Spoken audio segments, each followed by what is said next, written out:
이렇게 5월은 가정의 달입니다. 그래서 가정의 중요한 그 마음을 다시 한번 또 인식하는 그런 달이기도 합니다. 하나님께서 우리에게 주신 여러 가지 제도가 있는데 그 많은 제도 가운데서 가정이라고 하는 제도죠. 사회의 가장 작은 단위이기도 하지만은 또 우리가 성경에서는 이 가정을 가리켜서 작은 천국이다 그렇게 표현도 합니다. 그만큼 가정이 중요하다라고 하는 것이고요.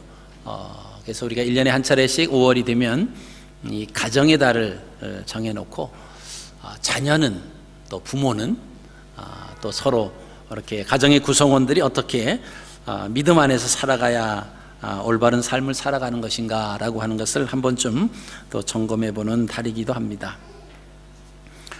지금까지 우리가 어린이 주일에 부모가 자녀에게 어떻게 해줘야 된다라고 하는 그런 식의 그 육신의 자녀에게 초점을 맞췄는데 오늘은 하나님의 자녀의 특권에 대해서 한번 초점을 맞춰보려고 합니다. 오늘 26절 말씀에 근거해서 제목을 하나님의 아들, 하나님의 자녀. 여기서 이제 아들 하면은 이제 남자만 시행하는 것이 아니고 그냥 자녀 이렇게 통칭하는 겁니다. 그러니까 여성분들이 왜 꼭 아들만 있느냐 그렇게 생각하실 수도 있는데 하나님의 자녀들입니다. 자, 하나님은 영원한 아버지시고 우리는 그의 자녀들이죠. 그러니까 아버지와 아들과의 관계가 또 아버지와 딸과의 관계가 형성이 됐다라고 하는 것입니다. 그것이 뭘로 됐느냐? 예수 그리스도로 말미암아서 믿음으로 됐다. 예수 그리스도를 믿음으로 말미암아서 하나님과 우리와의 관계는 하나님과 자녀와의 관계, 부모와 자녀와의 관계가 됐다라고 하는 것이죠. 자, 오늘날 이제 많이 떠도는 그 이야기 중에 하나가 뭐냐면 수저 이야기가 있습니다. 수저. 여러분 들어보셨는지 모르는데요. 수저 이야기는 어떤 부모를 만났느냐에 따라서 이 수저의 그것이 이제 달라지는 거죠. 내가 어떤 부모인가, 내가 어떤 부모를 만났는가, 나는 누구의 자녀인가에 따라서 금수저가 되기도 하고요, 또 은수저가 되기도 하고, 또는 뭐 흙수저가 되기도 한다고 합니다. 이런 어떤 분류는 이 땅에 살아가는 예수 그리스도를 믿는 사람이든지 아니면 비그리스도인 믿지 않는 사람이든지 간에 다 아마 적용이 된다라고 이렇게 볼 수가 있습니다. 한국 어느 신문 사설에 기록된 그런 내용인데요. 금수저 논란 교회도 예외는 아니다, 이런 타이틀로 글이 실린 적이 있습니다. 이게 무슨 말이냐면 이 글쓴이가 그 목회 계승, 승계하는 것을 언급하면서 금수저 이야기를 합니다. 아버지가 대형교회 담임 목사이셨기 때문에 그의 아들이 자신의 능력과 상관없이 교회를 물려받습니다. 근데 문제는 조용히 그 교회에서 잘 겸손하게 사역을 했으면 뭐 별 문제가 없는데, 이제 아들은 아버지로부터 교회를 물려받았음에도 자신의 능력으로 지금 이 자리에 왔다, 막 그렇게 하다가 문매를 맞았다라고 하는 그 내용이 실려져 있습니다. 금수저로 분류되는 그 자녀들은 세상적인 조건을 가진 부모를 만난 것을 자랑하고 싶어하는 거예요. 우리 부모가 이러이러한 부모이기 때문에 그것을 계속 이어받아서 자기가 그것을 자랑을 하고 그 삶을 이어가는 거죠. 또 어떤 자녀는 이런 말을 해서 많은 사람들에게 문매를 맞은 일도 있는데요. 너희 부모 잘못 만난 것을 원망해라. 어서 많이 들은 것 같죠? 너희 부모 잘못 만난 것을 원망해라, 막 이래가지고 또 뭐 사람들에게 문매를 맞았죠. 여러분, 오늘날에는요, 옛날에는 그랬죠. 개천에서 용이 난다라고 하는 말이 사실 통했는데 요즘 세상에는 이제 개천에서 용이 안 나요. 개천에서 용이 날 수 있는 그런 환경도 안 되고요, 그죠? 그래서 개천에서 용이 나는 그런 세상은 이미 지나갔다, 불가능하다라고 하는 것입니다. 그러면 세상에 부를 소유한 부모를 만난, 어떤 권력을 가지고 있는 그 부모를 만난 그 자녀들은 이렇게 부모를 자랑하는 거예요. 남다른 특권을 누린다고 생각하기 때문에 그렇죠. 자, 그런데 오늘날 우리가 예수 그리스도를 믿는 하나님의 자녀들은 모든 것을 다 가지신 하나님 아버지를 모시고 있는, 세상에 있는 어떤 돈이나 권력이나 명예, 그 비교도 될 수 없는 그런 아버지를 가진 하나님을 믿는 하나님의 자녀들은 얼마만큼 그 자녀됨의 특권을 누리고 있느냐라고 하는 겁니다. 여러분, 가장 큰 특권이 무슨 특권입니까? 구원의 은혜. 나를 구원해 주신 그 하나님의 은혜. 죄와 허물로 이미 죽은 우리를 살려주셔서 하나님의 자녀 삼으신 그 하나님의 놀라운 구원의 은혜에 대해서 얼마만큼 우리가 세상에 나가서 우리 아버지가, 우리 하나님 아버지께서 나를 허물과 죄로 죽었던 나를 살리시고 이제는 하나님의 자녀 삼으신 그 아버지를 내가 섬기고 있다고, 그 아버지를 내가 두고 있다고 우리가 얼마나 자랑하고 있는가라고 하는 것입니다. 그죠?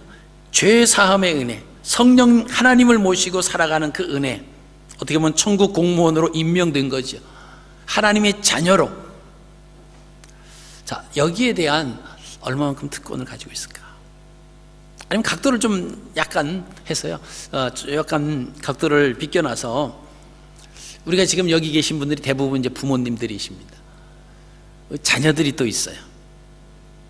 자, 우리의 자녀들이 부모인 나에 대해서 얼마만큼 자부심을 가지고 있을까? 한번 생각을 해볼 필요가 있어요. 자, 그러면 자부심을 갖지 못하고 있는 자녀가 있다라고 하면 왜 그럴까? 그죠? 세상적인 기준은요, 뭔가 많은 것을, 재물을 가지고 있거나 아니면 권력을 쥐고 있거나 어떤 그 힘을 발휘할 수 있는 그런 것에 초점을 맞춥니다. 그래서 우리 부모가 이런 사람이다, 이런 어떤 능력을 가지고 있다, 이러한 재물을 가지고 있어서 그 재물을 내가 누리면서 이렇게 살아간다. 근데 이 땅에 살아가는 모든 부모들이 다 재력가가 될 수는 없습니다. 그렇죠? 다 권력가가 될 수가 없어요. 모든 힘을 다 가지고 있는 부모가, 이 세상에 있는 모든 부모들이 다 그렇게 될 수는 없다라고 하는 것입니다. 자, 그렇다라고 하면 우리는 그런 것을 소유하고 있지 못하기 때문에 부모로서 자격이 없을까요? 그렇지 않습니다. 하나님의 자녀로서 살아가면서 부모인, 나의 육신의 자녀를 가진 그 부모로서 그 자녀들이 비록 세상적인 그런 기준에 의해서 많이 가진 것도 없어요. 권력도 없습니다. 능력도 없지만 우리의 자녀들이 부모님을 존경하고 부모님에 대해서 자부심을 갖는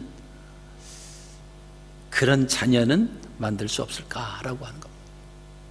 돈이 없는데 돈으로 하려고 하면 안 되죠. 권력이 없는데 언제 정치를 해서 언제 그런 세상의 권력을 쥘 수 있겠습니까? 그것만이 다가 아니다라고 하는 거예요. 그죠? 우리 부모님은 가난했지만 정직했다. 힘이 없었지만, 어떤 권력은 없었지만 거기에 소신이 있었고 정의에, 그죠? 올바로 서려고 했고 어떤 부정에 의해서 타협하지 않았던, 여러분, 그런 모습들이 사실 존경받을 수 있는 거예요. 여러분, 우리가 하나님의 자녀가 됐다라고 하는 것은요, 놀라운 특권을 사실은 다 우리에게 주셨어요. 그럼에도 불구하고 우리가 그런 아버지를 둔 자녀로서 세상 속에 나가서 얼마나 자랑하며 또 얼마나 떳떳하게 살아오고 있느냐라고 하는 것입니다. 우리가 오늘 이 가정의 달 5월을 맞아서 오늘 특별히 어린이 주일, 자녀 주일이라고 볼 수가 있죠. 자, 만물을 창조하신 창조주 하나님을 우리가 모시고 살아가고 있는데, 우리는 만복의 근원이신 하나님을 아버지로 모시고 살아가고 있습니다. 근데 이런 것들을 잊고 살아오지는 않았는가라고 하는 거예요. 엄청난 것, 눈으로 가늠할 수도 없는 그 놀라운 전능하신 하나님, 그 하나님을 우리 아버지로 우리가 섬기고 그런 관계 속에 살아가고 있음에도 세상 속에 가서 조그마한 거 하나 부딪히면 모든 것을 다 잃어버린 것처럼 좌절하고 절망하고 그런 모습으로 우리가 살아가고 있지는 않는가라고 하는 것입니다. 여러분, 우리가 복의 근원이신 하나님을 아버지로 모신 것을 얼마나 자랑하며 살아왔는지 한번 오늘 좀 생각해 보았으면 좋겠습니다. 하나님 아버지께서 우리에게 베풀어 주신 은혜에 대해서 내가 얼마나 감사하며 지금 살아오고 있는지를 또 생각해 보면 좋겠습니다. 하나님께서 내게 주신 달란트와 주어진 환경 속에서 얼마만큼 그것을 누리면서 그저 샬롬하며 평안 속에서 살아가고 있는가? 여러분, 세상 사람들은요, 자신들의 일시적인 조건을 소유한 것만 해도 그렇게 막 자랑하고 막 그렇게 살죠. 우리 부모님이 권력을 졌다. 이 권력이 영원하지 않잖아요. 좀 이렇게 지나가면 또 권력에서 내려와야 되고 그러죠. 돈을 아무리 많이 가졌다라고 할지라도 그 돈이 영원토록 계속 그 가문에 머물러 있는 경우가 흔하지 않다라고 하는 것입니다. 근데 세상 사람들은요, 그것만 가지고도 아주 자랑스럽게 여기고 있습니다. 자, 저와 여러분들은 그 전능하신 하나님 아버지의 자녀들입니다. 아들이요, 딸입니다. 우리가 얼마든지 누릴 수 있어요. 얼마든지 자랑할 수 있고, 얼마든지 감사할 수 있고, 얼마든지 평안한 삶을 살아갈 수 있음에도 불구하고 그것을 옆으로 밀어놓는 거예요. 그리고 세상 사람들 그 기준에 맞춰서 우리가 세상 것을 이렇게 기준으로 삼아 보니까 다 모자란 거죠. 그러니까 절망하고 좌절하고 포기하려고 하고 그런 삶을 살아갈 때가 많이 있다라고 하는 것입니다.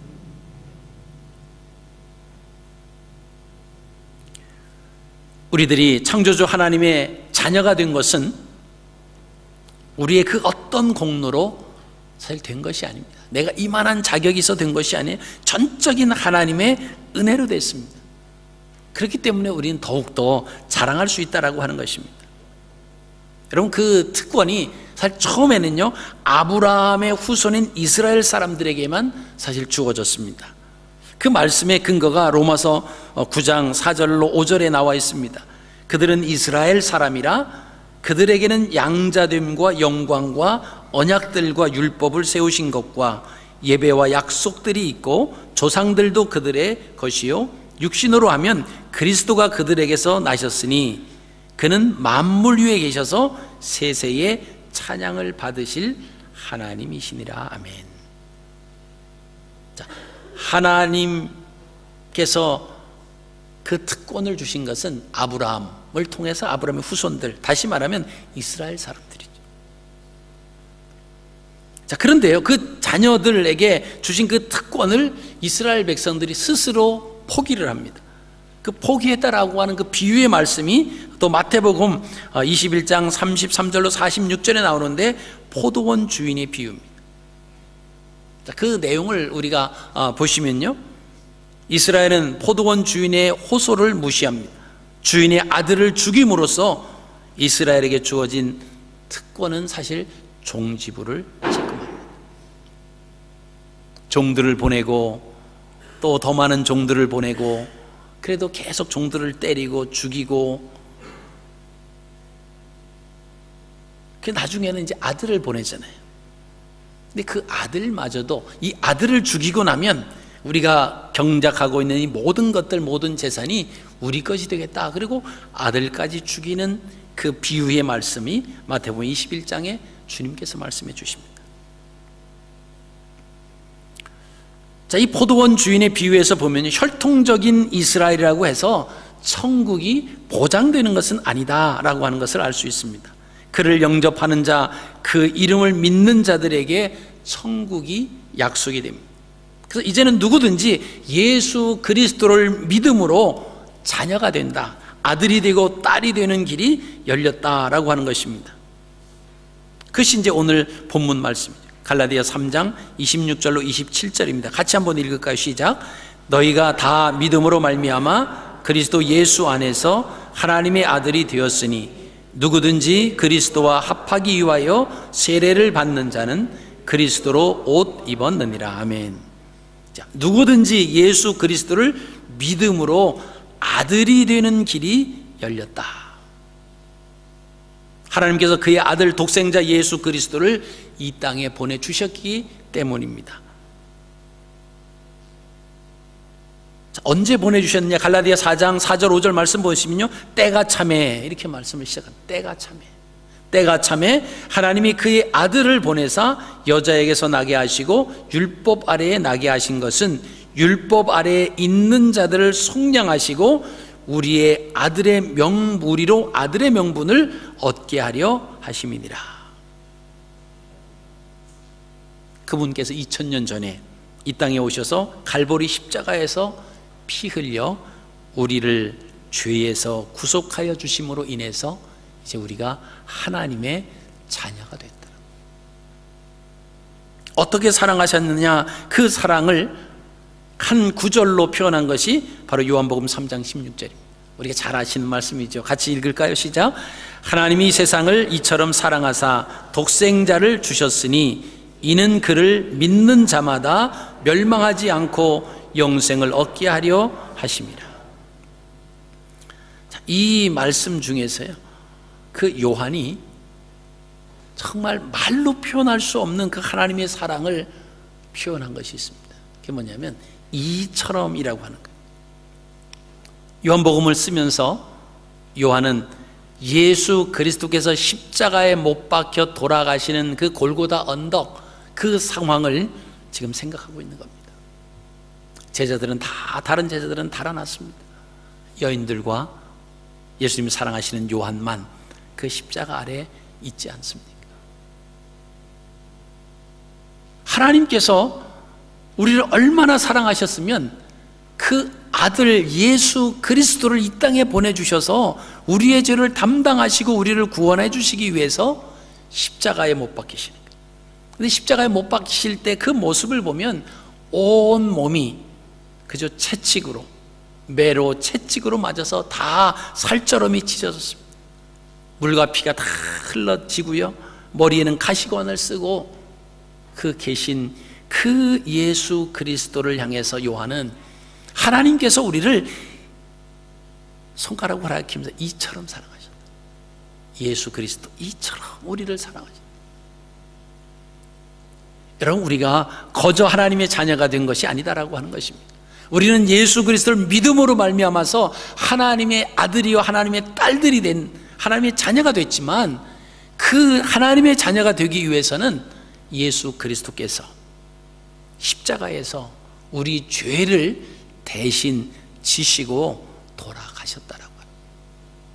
그것을 가리켜서 이처럼 사랑했다라고 하는 표현을 씁니다. 자, 그러므로 말미암아서 우리에게 하나님의 자녀가 되는 특권을 주셨는데, 그게 이제 요한복음 1장 12절입니다. 우리 같이 읽겠습니다. 시작. 영접하는 자 곧 그 이름을 믿는 자들에게는 하나님의 자녀가 되는 권세를 주셨으니,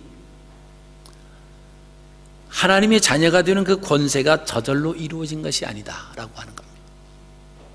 우리를 위해서 이 땅에 죄 없으신 그 예수 그리스도를 보내주시고 우리의 죄를 지시고 그 대가를 다 지불하시기까지 그 모습을 한 단어로 표현한 거예요. 이처럼 사랑하셨다.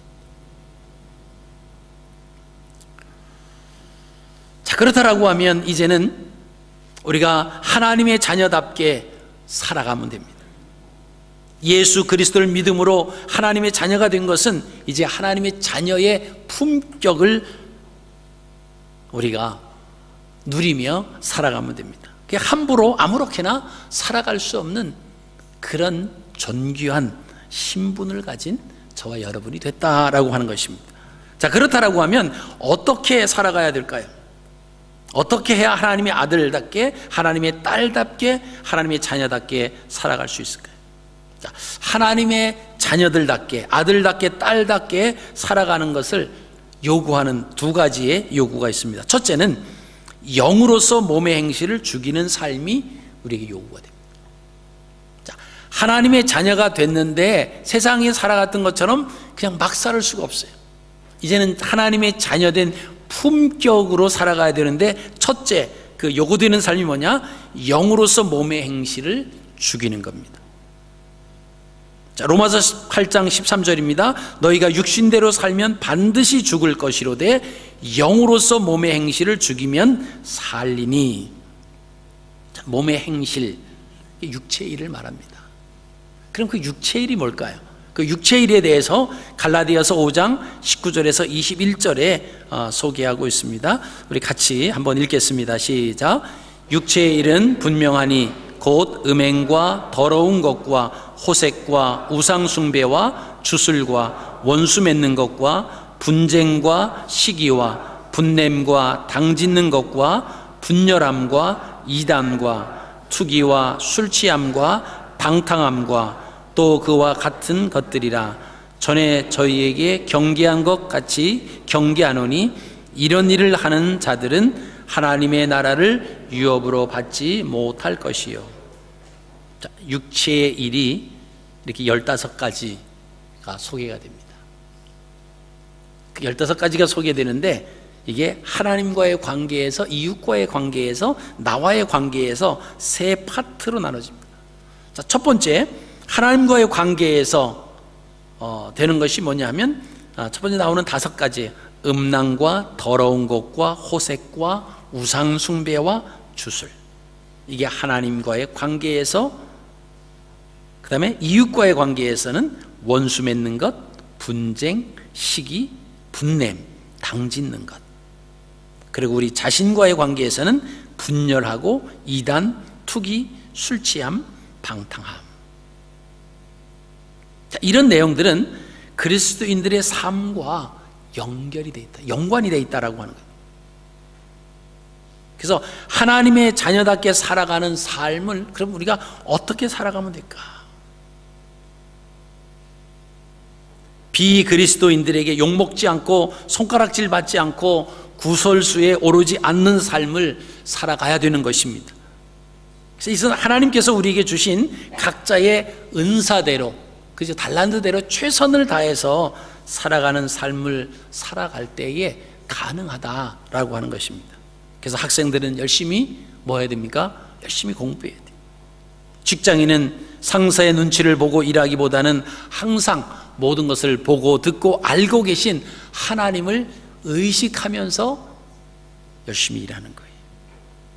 자, 사업을 하는 사람은요, 사업에 충실하며 최선을 다하는 거예요. 요행을 기대하는 것이 아닙니다.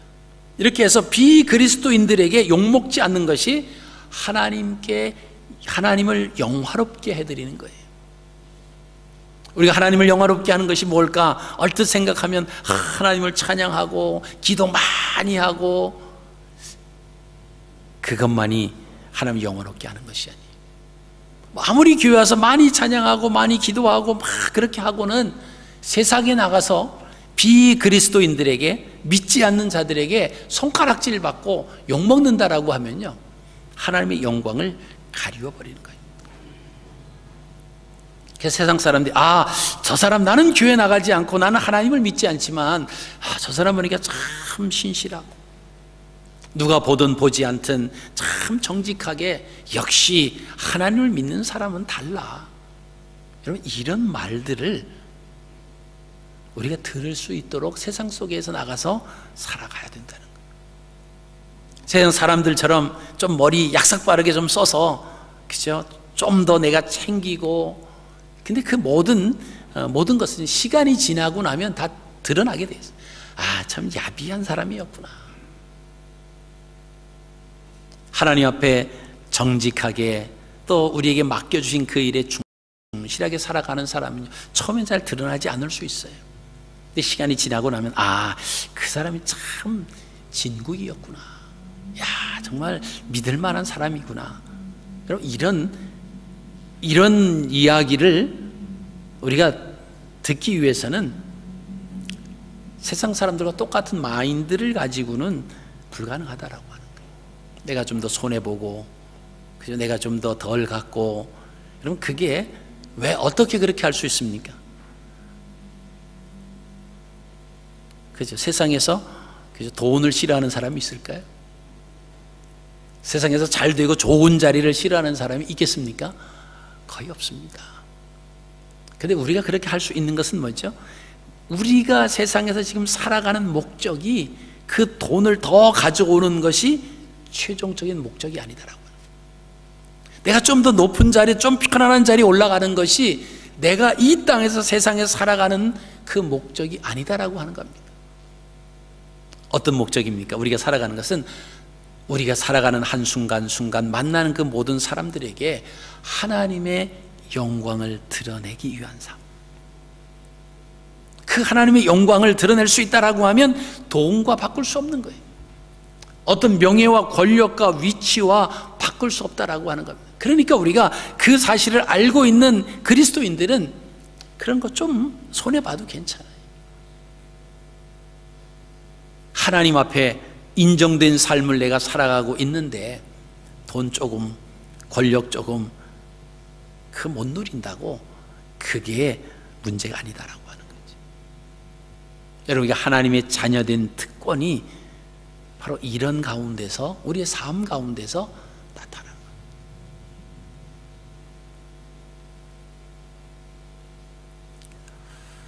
자, 두 번째는요, 성령으로 인도함을 받는 삶, 즉 말씀의 인도함을 받는 삶이 하나님의 자녀가 된 가운데 요구가 된다라고 하는 것입니다. 자, 그 말씀이 내용이 로마서 8장 14절로 16절에 나와 있습니다. 한번 같이 또 읽겠습니다. 시작. 무릇 하나님의 영으로 인도함을 받는 사람은 곧 하나님의 아들이라. 너희는 다시 무서워하는 종의 영을 받지 아니하고 양자의 영을 받았으므로 우리가 아빠 아버지라고 부르짖느니라. 성령이 친히 우리의 영과 더불어 우리가 하나님의 자녀인 것을 증언하시나니. 자, 하나님의 아들인 성령의 인도함을 받는 삶을 살아야 된다라고 하는 것이죠. 그렇죠? 성령을 근심하지 않게 근심하게 하면 안 된다라고 하는. 자, 그러면 성령을 근심시키지 않으려면 어떤 삶을 살아야 되느냐? 우리의 삶이 말씀을 떠나서 살아가지 않아야 된다라고 합니다. 그 말씀의 울타리 안에 머물러 있어야 됩니다. 이 바운더리를 넘어가면 안 돼요. 근데 왜 자꾸 넘어가고 싶은 마음입니까? 우리가 하나님이 베풀어 주신 놀라운 은혜가 있는데, 우리 육신적인 부모님이 우리에게 베풀어 주신 엄청난 그 사랑과 그것을 다 누렸는데도 자녀들 입장에서는 뭐죠? 부모가 좀 못하는 것을 자꾸 안 해주는 것에 대한 또 기대가 있고, 그래서 그것이 이루어지지 않았기 때문에 우리 부모는 나에게 아무것도 안 해준다, 아무것도 안 해준다. 여러분, 이 조사라고 했죠. 이 단어 한마디가 참 사람을 아주 이렇게 극과 극을 다르게 해요. 그래서 우리가 그 표현을 할 때, 이 부분도 내게 필요합니다, 이것도 좀 해주면 좋겠습니다, 이렇게 표현하는 거와, 당신은 나에게 아무것도 해주지 없다, 그죠? 부모님 나에게 해준 것이 아무것도 없다, 여러분, 화가 난다고 아무 단어나 막 쓰면요, 상대방을 막 긁어버리는 거예요. 그죠? 그래서 부모로부터 받은 놀라운 그 사랑과 또 보살핌과 그 은혜를 생각하면 감사한 거죠. 근데 창세기 말씀도 보시면요, 하나님께서 동산 가운데에 생명나무, 선과 악을 알게 하는 나무, 이게 다 있었어요. 그리고 그 말씀 보니까 보기에 좋고 먹음직하고 아주 그런 나무들의 열매가 많이 있었다고 했습니다. 근데요, 그 사람들이 어둠의 세력의 말을 듣고 나면요, 하나님이 하지 말라고 한 것을 하고 싶은 거예요. 그리고 그 나무를 보니까 보암직도 하고 먹음직스럽기도 하고 탐스럽게 아주 한 그런 마음이 확 들어버리는 거예요. 그게 뭐죠? 말씀을 벗어나는 거예요. 말씀의 울타리를 벗어나게 되면요, 하나님의 말씀이 귀에 들어오지 않아요. 여러분, 비행 청소년들이 그 왜 생깁니까? 부모의 말씀에 귀 기울이지 않는 거예요. 아, 그렇게 하면 너 안 된다. 뭐 부모가 자녀 잘 되기를 바라는 것이 부모의 같은 마음 아니겠습니까? 근데 그 부모의 말이 귀에 들어오지 않는 거예요.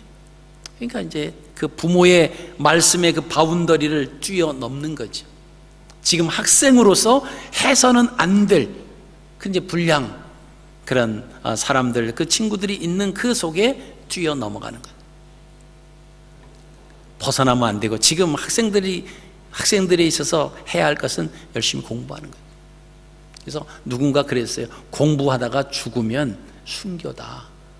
그런 말씀도 하셨어요. 그게 뭐냐면, 내게 맡겨주신 그 일이 거기서 최선을 다하라라고 하는 겁니다.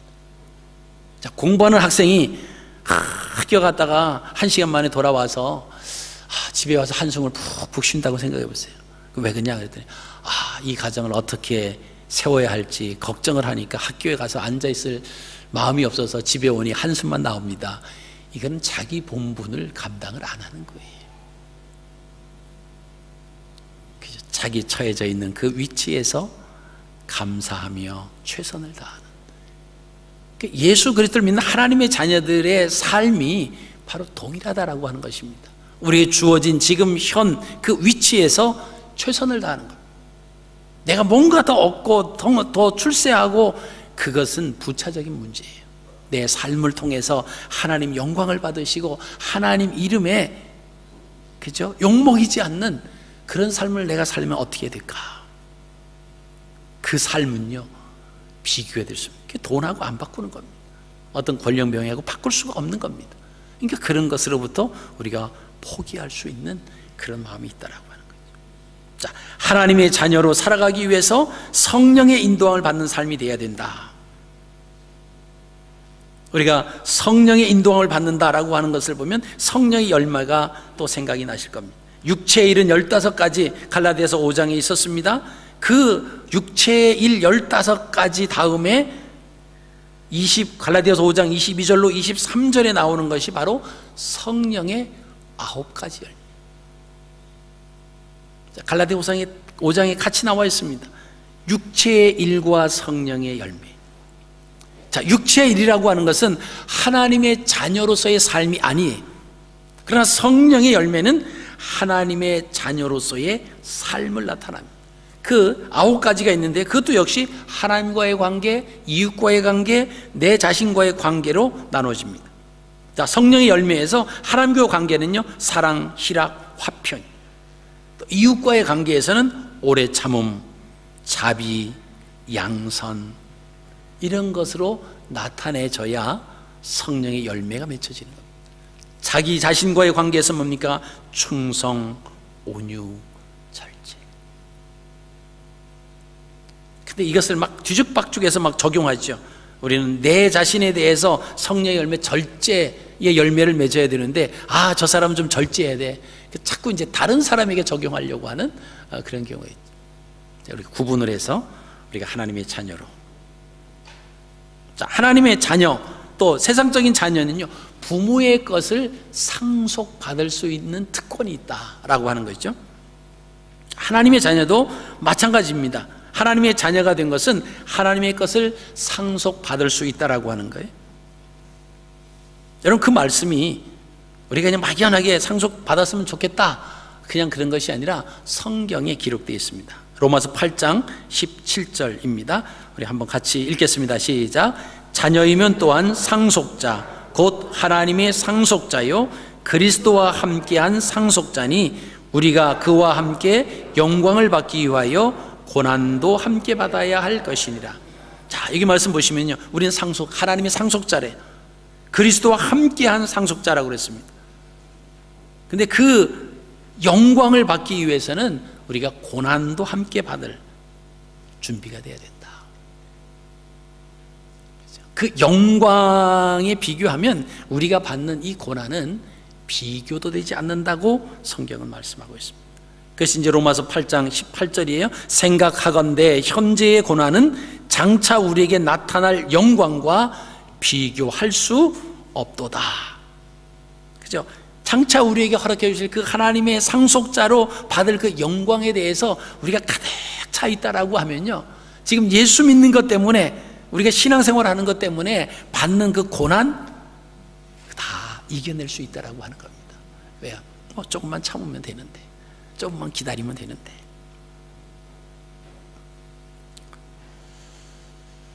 우리가 흔히 그 남자들은 그러죠. 군대 가서 이렇게 그 제대할 수 있는 그 날짜를 받아 놓으면 그렇게 얘기합니다. 이제 국방부 시계는 거꾸로 매달아도 돌아간다, 뭐 그러죠. 그러니까 이제 조금만 있으면 이제 제대한다라고 하는 거예요. 그러니까 그 앞에 있는 어떤 뭐 여러 가지 힘들고 어려운 일들, 그거 뭐 이제 조금 있으면 다 시간은 가니까 조금만 있으면 나는 그죠? 갖춰진 그런 집단에서 이제 세상으로, 부모 형제 그 고향으로 돌아갈 수 있다. 참는 거예요. 견디는 거예요. 그래서 군대에서 이렇게 일어나는 것 보면요, 군에서 탈영하는 병사들이 있잖아요. 탈영병들을 보면 대개 그 2등병이나 1병 때 이제 이 고참이 되기 전에 일어나는 경우들이 많이 있습니다. 뭐 간혹 뭐 고참들 사이에도 일어나는 경우가 있지만 대부분 확률적으로 따지면 앞으로 생각하니까 까마득하거든요. 근데 이제 고참 정도 되면 지금까지 견디고 지내온 그 시간보다 이제 나갈 날짜가 점점 다가오고 있는 거예요.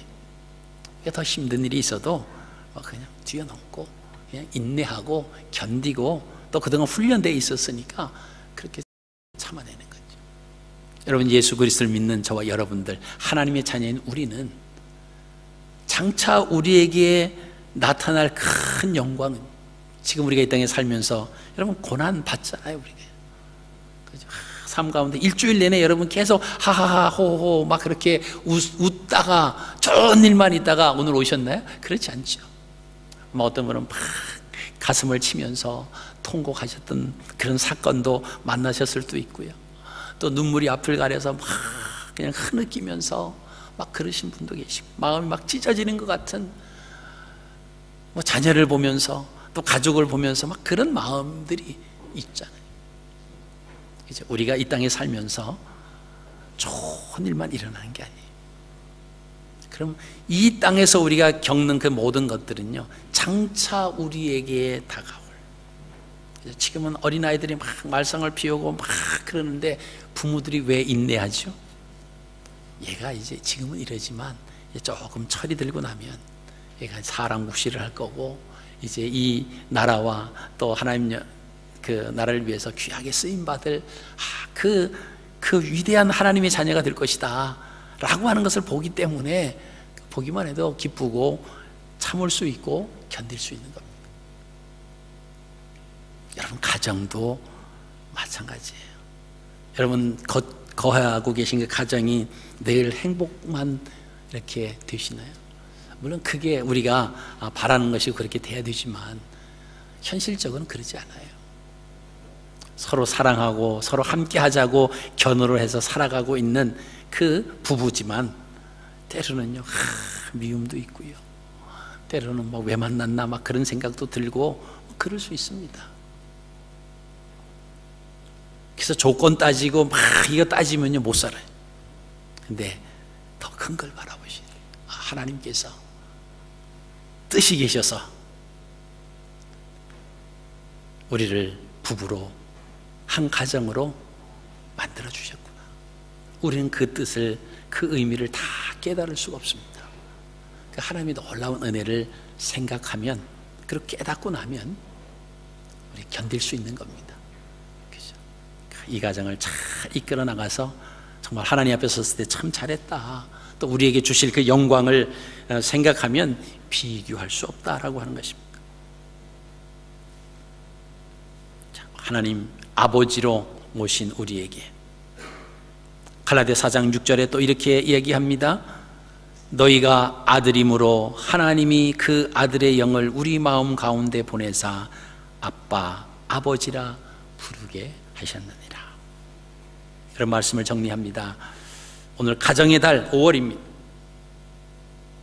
우리를 먼저 하나님의 자녀로 삼아주심에 감사하시기 바랍니다. 세상의 금수저보다 더 좋은 천국 수저로 삼아주심에 더 감사하시기 바랍니다. 그런 하나님의 자녀로 살기 위해서는 우리 몸의 행실을 죽이는 거예요. 그리고 성령의 인도하심, 말씀의 울타리 안에서 거하며 살아가는 겁니다. 5월 가정의 달, 하나님의 자녀로서 부끄러움 없는 삶을 살게 해달라고 여러분 기도하십시오.